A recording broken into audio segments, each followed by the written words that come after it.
Hello YouTubers. We got less than 3 months, actually closer to 2 months before bird season starts, and in an effort to inspire myself for the upcoming season with my 2 new pups that are just barely over a year old, I was watching videos. I was watching a lot of videos of a lot of guys out there bird hunting with pointers that wouldn't retrieve. And I realized that it seemed to be a trend. Those of you that have been following me for the last 10 years, you know, I hunt with Vizslas and Vizsla Lab mixes, and everybody except for one of my dogs points. The one that doesn't, or excuse me, all of my dogs retrieve and point except for one, Bella. I got her when she was 3.5 years old. She's from my litter, and she was trained by somebody else, and she very seldom retrieves. And it just dawned on me while I was watching that what is going wrong with all these people getting pointers and then having to go track down their own birds and force themselves through the weeds and all that stuff. And it dawned on me, okay, all my dogs retrieve now except for Bella that I got at 3.5 years old. She's starting to retrieve. But 25 years ago, I raised a dog, a German short-haired pointer, that was a lousy retriever. And I tried to figure out what is the difference. And when I raised that German short-haired pointer, I trained her by the book. That was my first dog to ever have, my first, attempt to raise a bird dog. And I trained her by the book. And I'm assuming that most of you folks with pointers that refuse to retrieve are also using books and standard procedures to train bird dogs. And here's what I've come to believe. I believe that people are taking their pointers and steadily training them to point before they ever get to go hunting, which is really seems logical, and I'm pretty sure most of the professionals work on that pointing a whole lot when they're training somebody's pointer for them. But here's the thing: when you take a pointer that is instinctively going to point, no matter what. I haven't trained my very first dog. I trained to point. Did I train him to point? No, it was instinctual. It pointed. I just worked on it, and that's where I think a lot of people are going wrong. I'm sure professional trainers can improve their percentage of retriever pointers better than a lay person, the ones that have recognized this issue. But I do know that a lot of professional kennels will have put out dogs that point and won't retrieve. Anyway, so here's what I've come to the conclusion of.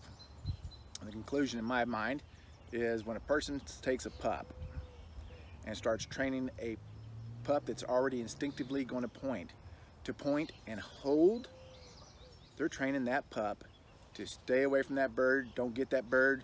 Stay still, point. You point. You don't go get that bird.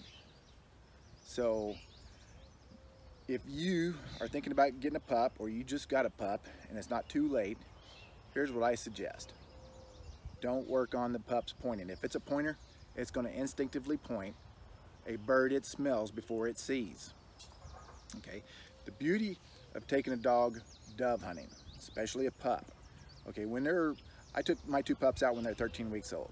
I was really young, but that's just the way the dove season fell on them. One of the pups took to it like duck to water. Didn't have one hiccup, and that was the first time she was introduced to the gun, to birds, to scent, period. 13 weeks old. When grabbed the first dove she had the opportunity to grab before the other mature dogs. The key there is to take a young pup out with a mature dog that already retrieves doves. So that means you have to have a dog that retrieves doves. And if you get a dog that'll retrieve doves, they're going to retrieve anything. And as soon as you take them out in the weeds and there's nothing falling for them to go find, and they're just hunting and doing what dogs do. Even a border collie is going to hunt in the weeds. A terrier is going to hunt in the weeds, because all dogs hunt in the weeds. They're looking for stuff. And the pointer is instinctively going to point when they smell a bird that they can't see. So you don't have to train your dog to point. If you have a pointer, it's going to point, especially if you don't give it a bad experience. So what I'm suggesting to you folks getting bird dogs, because you're being kind of inspired by me and the pups on the shows I'm filming, I suggest that you do not give those pups a bad experience until they're fully hooked on bird hunting, mostly fully hooked on retrieving. You do need to take them out dove hunting, okay? Take them with an experienced dog.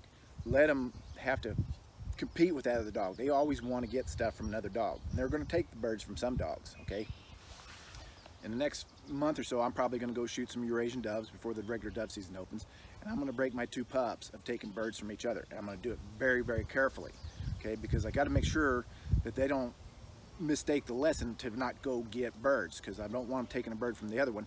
If I zap them for doing that, I got to make sure that they realize that it's strictly because they're taking the bird from the other dog, and not that I don't want them to go get birds. So when you're training a pointer to point, something that's already naturally going to do instinctively, you want to make absolutely certain that you know that those pups know that they're allowed to go get a bird, okay?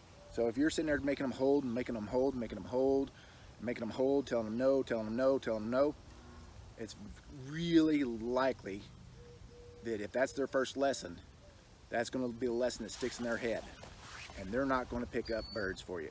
They're not even going to attempt to go grab that bird that they see fall. So skip the training to be a pointer. Okay, pointers are pointers, and they are supposed to retrieve. They will retrieve if they're raised correctly.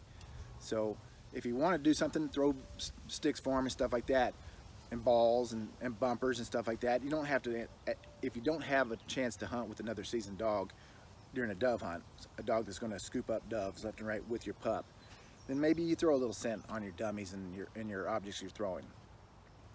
But you don't make it a bad experience. If you make it a bad experience, they're going to quit retrieving. Anyways, this is my thoughts. I'm sure it's going to contradict the entire training world out there. Just to give you a little background on me, I trained Gracie. She was my second bird dog, and I trained her to force fetch because my short hair 25 years ago balked at retrieving. I didn't need to train Gracie to force fetch. She was a retrieving son of a gun. She's a Vizsla. And you'll see my early videos have Gracie in there. She passed away before the pups were born at 14 years old. I didn't train her to point or anything like that because I knew she was going to point. So I focused on just force fetching. Now, after I got her, when she was already proven to be the best retriever I've ever owned, she has retrieved more cripples through the hardest conditions than any dog I've ever known, mine or anybody else's.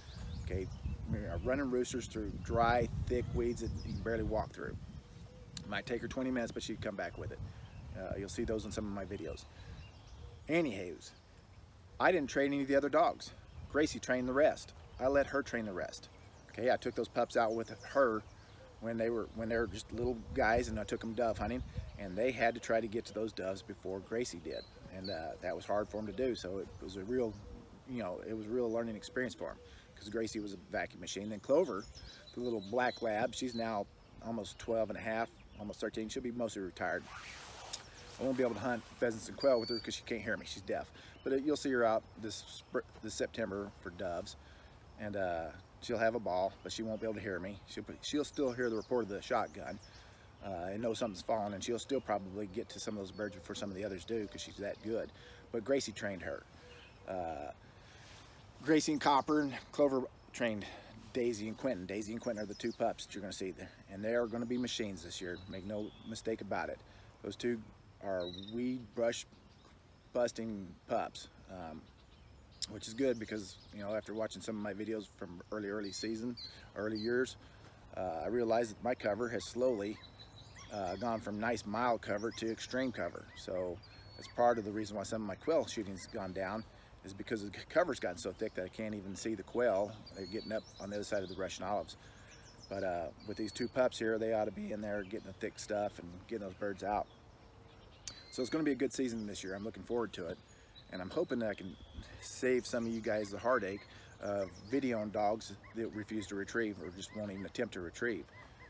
And again, I think it is my belief that if you take a pointing dog, a short hair, a Vizsla, Drothauer, Griffon, pointer, if you take any of those dogs and you take them when they're young and impressionable, and you start teaching them to point and hold and point and hold and point and hold, putting ropes around their neck to prevent them from going, putting them on barrels, preventing them from going, doing all the things that the book teaches you to do, I'm pretty certain you're teaching that dog to point at birds and then leave them alone. Just sit there and point. And I believe, it's my opinion, I believe if you leave that lesson for later and you just allow those dogs to go chase birds, find birds, and specifically retrieve shot birds, doves especially, you're not going to have a problem with your pointer retrieving. You're going to have a versatile dog that does everything. For those of you that want to shoot ducks and you've got a lab, my word, there's nothing better than dove hunting to train a duck dog. You can spend $2,500 on a professional trainer, or you can just take your lab dove hunting.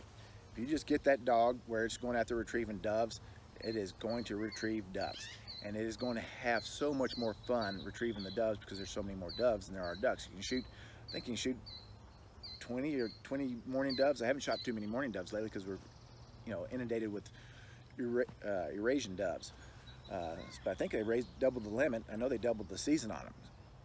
That makes it really easy to train bird dogs. Anyways, this is one take on this footage here, I believe. Might have one edit in here, and I'm just doing this to roll it out really quick. You heard it first here, Vizsla 101.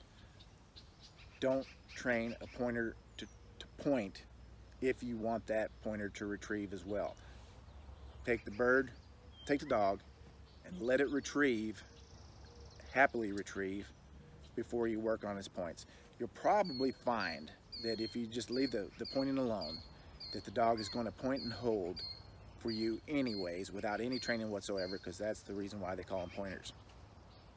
So anyways, I've never asked anybody to subscribe to my channel, but at some point I may want to make some money off of ads and stuff like that, like everybody else is doing. I doubt I'll be selling merchandise, but if you like this video and you feel like it might help you out in keeping a dog that'll do everything and raise a puppy to where it'll give you years and years of satisfaction, where you're not just totally upset with it every time you shoot a bird and you have to go find it yourself, go ahead and subscribe to my channel and like this video here.